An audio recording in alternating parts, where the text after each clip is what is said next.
Bonjour à tous, je voulais refaire une petite vidéo pour donner une suite à la vidéo précédente concernant la voyance par le plomb et ma méthode.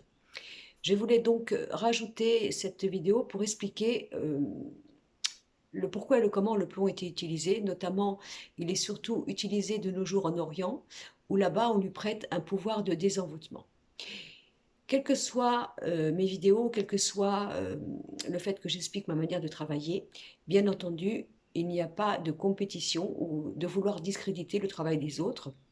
Chacun travaille à sa façon, chacun y met son cœur et chacun obtient les résultats qu'il mérite, bien entendu. Donc, je n'utilise pas le plomb, moi, pour soi-disant son pouvoir de désenvoûtement. J'ai mis, je pense, une quinzaine d'années pour essayer d'avoir une clientèle qui viennent chercher mon travail en fonction de ce que je pouvais leur proposer, c'est-à-dire mes outils, ma manière de concevoir cette méthode et bien entendu le bien que je pouvais leur apporter par la suite. Certains connaissent le plomb, d'autres ne le connaissent pas. Les personnes qui connaissent le plomb pardon, sont venues parfois me chercher, me demander si je faisais des dégagements ou des désenvoûtements. Ma première réaction a été déjà de les prévenir dans une notion de responsabilité, bien entendu, pour leur expliquer que s'ils venaient me voir pensant être envoûtés par l'extérieur, je risquais de les décevoir, tout simplement parce que peut-être il n'y a pas d'envoûtement du tout, mais qu'il y a simplement un propre auto-envoûtement de la part de la personne au niveau de ses peurs, de ses blocages et de ses traumatismes, et donc au niveau de ses situations répétitives et récurrentes. Alors, la différence qu'il y a, c'est que dans ma manière de travailler, d'ailleurs ce sont mes propres guides qui m'ont enseigné, qui m'ont demandé de travailler le plomb de cette façon. Comme je l'ai dit dans ma vidéo précédente, j'utilise le plomb comme il était pratiqué avant l'ancienne Égypte par des prêtres hébraïques qui pratiquaient le plomb dans un désir de vérité en soi. Le plomb est un métal humble, comme je disais, qui est donc gouverné par la planète Saturne, le temps, le passé, les mémoires, et puis doublement accompagné de la planète Pluton qui va envoyer ou faire un grand ménage, tel un tsunami parfois, pour pouvoir apporter la clarification, la pureté et le dégagement. Alors, pourquoi je pense préciser cela? Parce que je ne suis pas en train de polémiquer à dire la magie existe ou n'existe pas, ce n'est pas ça. C'est même si, par exemple, question très intelligente, si la magie existe, si soi-disant la magie a une puissance sur nous, comment faire pour ne plus être manipulé et donc travaillé par la magie des autres? C'est le plus important.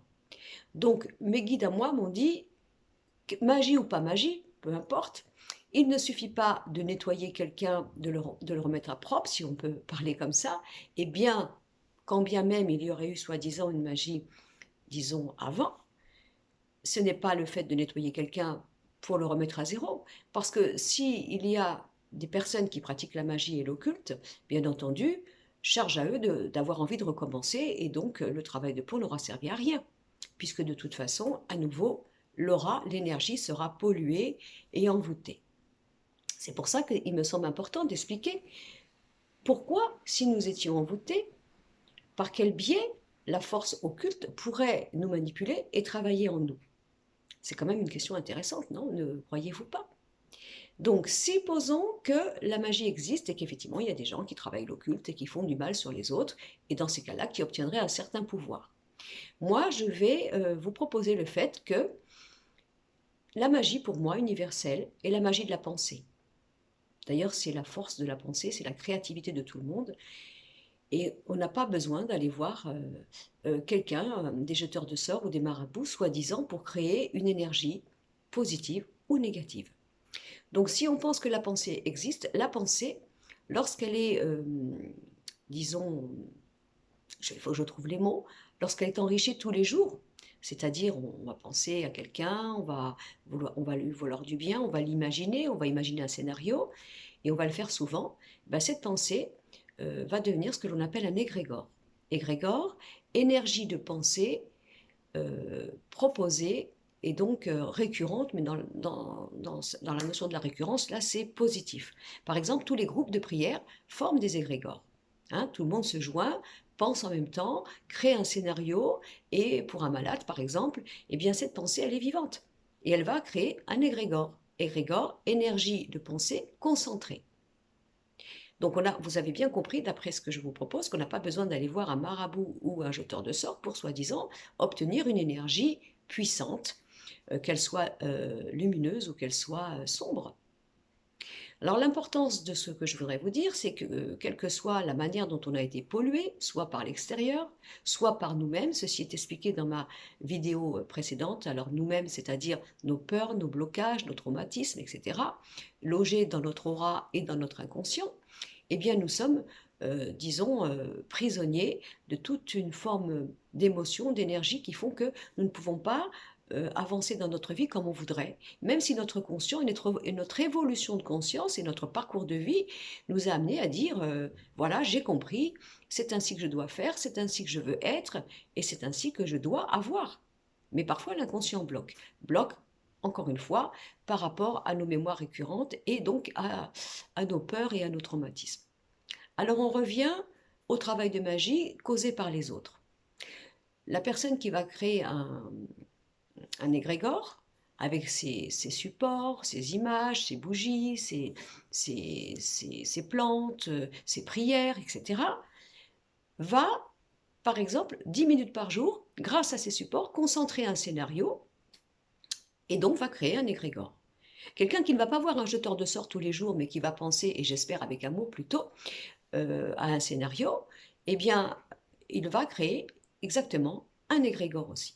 Alors cet égrégore, on va l'imaginer comme vous et moi, quand on envoie une lettre à la poste, eh bien, qu'est-ce que va faire cet égrégore? Il va venir vers son destinataire, il va venir donc vers vous, vers moi, et on pense bien que l'égrégore, c'est une énergie de pensée, c'est une forme de scénario, hein, fluidique, sans matière, simplement créé par la pensée. Cet égrégore, qu'est-ce qu'il va faire? Eh bien, il va venir vers son destinataire, donc par exemple vers moi, hein, supposons que il y a une énergie de pensée vers moi, que ce soit créé par un travail de magie ou par quelqu'un qui pense à moi fortement. Cet égrégore va venir vers moi et va pénétrer le seul corps compatible avec lui-même, c'est-à-dire mon aura. Il va donc rentrer dans mon aura. Alors, si l'égrégore est négatif, qu'est-ce qu'il va faire? Il va chercher dans mon aura là où je suis la plus faible, la plus fragile, la moins lumineuse, et donc la plus dans mes défauts. Comprenez? Donc, mon égrégore, vous allez imaginer une vermine, par exemple. On va imaginer quelqu'un qui voudrait détruire une charpente, à moindre frais. Eh bien, il va mettre des vermines. Et qu'est-ce qu'elles vont faire, les vermines? Pour se faciliter le travail, elles vont aller attaquer le bois qui est le plus vermoulu, le plus pourri, pour justement démolir la charpente. Eh bien, lorsque nous avons une énergie négative qui rentre en nous, l'énergie négative va aller chercher en nous nos peurs, nos faiblesses, nos interdits, nos traumatismes, nos manques d'amour, etc. Et va s'accrocher à tout ce qui est fragilisé, cassé, assombri en nous pour pouvoir justement nous atteindre. Alors c'est quand même important, d'après la méthode que je propose, d'aller d'abord repérer là où on dysfonctionne, là où on est dans la fragilité, là où on est dans le traumatisme. Parce que quel que soit ce qui se passe, que ce soit une énergie extérieure qui vienne vers nous pour nous faire du mal, ou une situation ou une personne qui aurait tendance à avoir l'impact sur nous pour nous montrer que nous sommes justement si laids que ça, eh bien nous allons être attaqués en nous par nos émotions, nos peurs et nos énergies qui sont dans l'ombre. C'est pour ça que moi, mes propres guides m'ont dit, il ne suffit pas de nettoyer quelqu'un, mais il lui suffit de lui permettre de ne plus jamais avoir besoin de toi. C'est-à-dire de repérer en lui lorsqu'il est envoûtable.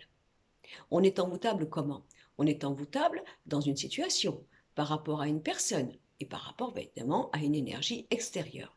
Si on sait repérer en nous ce qui nous rend nous-mêmes dans l'ombre de nous-mêmes, ce qui nous rend impulsifs, ce qui nous rend fragiles, ce qui nous rend dans la colère, etc. On peut donner des tas de choses. Si on sait repérer en nous nos peurs et nos faiblesses, on comprendra aisément qu'à ce moment-là, lorsque nous vivons une situation avec une personne ou quelle que soit autre forme de situation, mais que nous sommes en mal, alors nous saurons que nous sommes pointés du doigt, on va dire ça comme ça, de ce qui touche en nous, ce qui est le plus abîmé. C'est pour ça qu'il est quand même très important de pouvoir voir en soi ce qui nous rend dans l'impulsivité, l'émotion, la colère, la peur, la fragilité, pour pouvoir ensuite comprendre qu'à ce moment-là, lorsque nous sommes soumis à ces émotions et à ces sentiments, alors nous ne pouvons pas avoir confiance en nous. Parce que nous sommes automatiquement dans la réactivité, l'impulsion, la parano, on peut même parler de parano, etc., etc. Donc, premièrement, repérer en nous ce qui est fragilisé, abîmé et donc émotionné, déjà. Et ensuite, pouvoir, à chaque fois, lorsque l'on repère en nous ces problématiques, de ne pas se faire confiance à ce moment-là. Dans une certaine situation, lorsque nous sommes justement, que nous sentons nous remonter nos peurs et nos faiblesses, c'est là qu'il faut se dire attention. À ce moment-là, je ne suis pas en mesure de voir clair. Je ne suis pas en mesure d'être objective. Je peux devenir impulsive parce que je suis attaquée plus par mes émotions et mon ombre personnel pour pouvoir être logique. Donc, premier état, repérer ce qu'il nous faut changer en nous pour pouvoir, bien sûr, devenir meilleur dans la capacité de pouvoir être fort, de vaincre, de comprendre, d'avoir la bonne objectivité, et ensuite de pouvoir repérer à ce moment-là ce qu'il nous faut laisser de côté à un certain moment donné, parce que nous ne sommes pas en mesure de pouvoir, je dirais, gérer la situation du moment au vu de ces émotions négatives qui travaillent en nous et qui sont réveillées par l'autre, et prendre un petit peu de recul. Alors on revient au travail occulte. Comme je vous ai dit, comme je vous ai proposé, la magie qui est créée de l'autre côté, la magie occulte, donc sombre, n'aura la seule puissance que cette magie aura, ça sera d'attaquer vos faiblesses, vos peurs, pour bien sûr vous mettre dans l'ombre de vous-même et dans la fragilité. Donc à chaque fois que nous ressentirons en nous des défauts qui ressurgissent, que ce soit par rapport à une situation, une personne, ou justement quand nous avons par exemple quelqu'un qui aurait un problème de jalousie, eh bien cette personne se réveille un matin et elle se sent jalouse ou jaloux. Et elle ne comprend pas pourquoi elle est jaloux ou jalouse, parce qu'elle se dit, attends, j'ai pas de raison, là, qu'est-ce qui s'est passé? Pourquoi j'ai ce sentiment qui ressurgit en moi comme ça d'un seul coup, alors que je n'ai aucune raison de l'être? Elle pourrait éventuellement se poser la question, se disant, est-ce que je n'ai pas attrapé une énergie négative? Et là, c'est intéressant. C'est intéressant parce que si on fait ce travail de voir que nous avons un défaut, une fragilité en nous qui n'a pas lieu d'être, et qui ressurgit, qui tape à la porte et qui nous met alors dans un état de désespérance, de désarroi, etc., c'est là qu'il va falloir faire un vrai travail de rejet. C'est-à-dire, le rejet déjà de cette énergie et cette émotion qui ne nous appartient pas parce qu'on ne sait pas d'où ça vient. 2, d'être très prudent en se disant je ne peux pas me faire confiance à ce moment-là parce que je ne suis pas dans un état de bien voir les choses et donc d'être en capacité de bien réagir. Alors, si on revient encore une fois à ce fameux égrégore nuisible qui pourrait avoir une puissance sur nous. Si l'être humain se braque contre ses propres défauts, ses propres défenses, ses propres défauts, oui, pardon, et se défend justement d'y adhérer, l'égrégore, qu'est-ce qu'il fera? Il n'aura plus de prise, il n'aura plus de puissance, puisque vous-même, vous allez vous braquer contre vos propres défauts et vos propres défaillances. Et c'est ainsi que mes guides m'ont dit, il ne suffit pas de faire un plan à quelqu'un, il suffit de lui permettre de cibler en lui ce qui le rend fragile, vulnérable dans l'inconfort, pour qu'ensuite il puisse travailler à cela et ne puisse se laisser je vais pas y arriver, ne puisse, comment je vais vous dire, ne puisse, j'ai pas le mot, hein, vous m'excusez, mais je continue ma vidéo, ne puisse se laisser aller, on va dire ça comme ça, à ces émotions du moment qui ne sont pas bonnes pour lui, bien des fois qui sont étrangères dans son incompréhension parce qu'il ne sait pas d'où ça vient et pourquoi c'est réactivé à nouveau, et donc de se braquer contre soi-même. Enfin, en gros, c'est lorsque je suis dans ce moment-là, je ne suis pas en mesure de bien faire. Et donc, si vous faites ça, vous allez détruire toute énergie négative extérieure qui pourrait venir vous influencer et vous mettre à mal. C'est pour ça que mes guides m'ont demandé de travailler le plomb comme ça, comme il était pratiqué avant l'ancienne Égypte, par des prêtres hébraïques qui pratiquaient le plomb à l'époque, dans un désir de vérité en soi.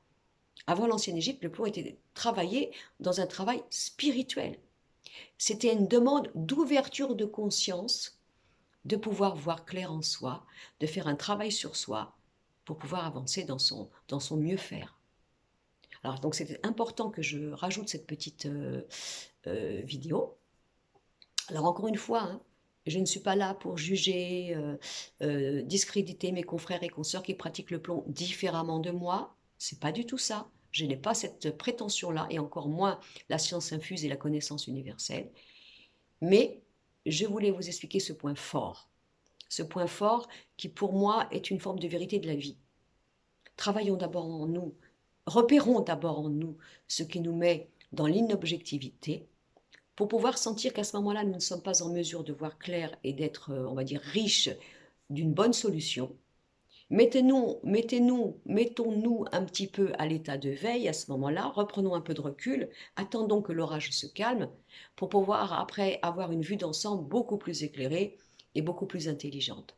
Alors c'était quand même important que je fasse ce petit rajout euh, pour vous expliquer pourquoi moi je travaille le plomb de cette façon, pourquoi mes guides m'ont dit ce que nous voulons de toi, c'est que certes, tu puisses nettoyer une personne grâce à cette méthode qu'est la méthode ancestrale de voyance par le plomb, mais que tu permettes à toutes les personnes qui viendront te consulter de ne plus jamais avoir besoin de toi.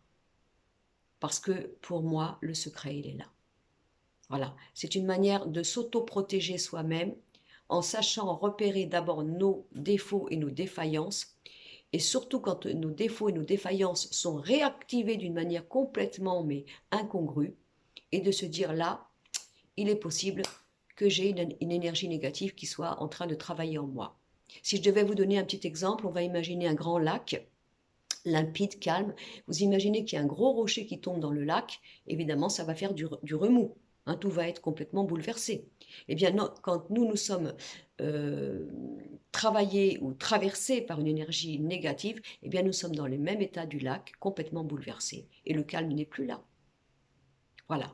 Donc, je voulais rajouter ce petit plus concernant le pourquoi et le comment je travaille le plomb de cette façon.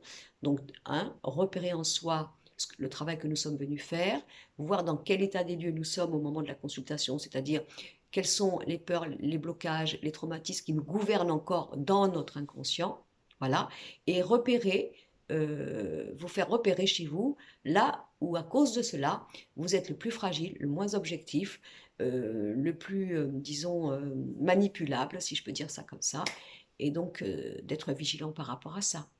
Voilà, je vous remercie pour ceux qui regardent mes vidéos, car comme je l'ai dit précédemment, je suis autodidacte de tout ça, autodidacte, pardon. Je suis novice, pardon, tel un dinosaure, pour faire ce genre de choses. C'est mes premières fois. Mais j'espère et je prie que ce soit le contenant qui vous rappelle un bon souvenir, surtout de ce passage très court avec moi, et que cela vous ait apporté bien sûr quelque chose. Voilà, prenez tous soin de vous surtout, et n'oubliez pas que la vie est belle.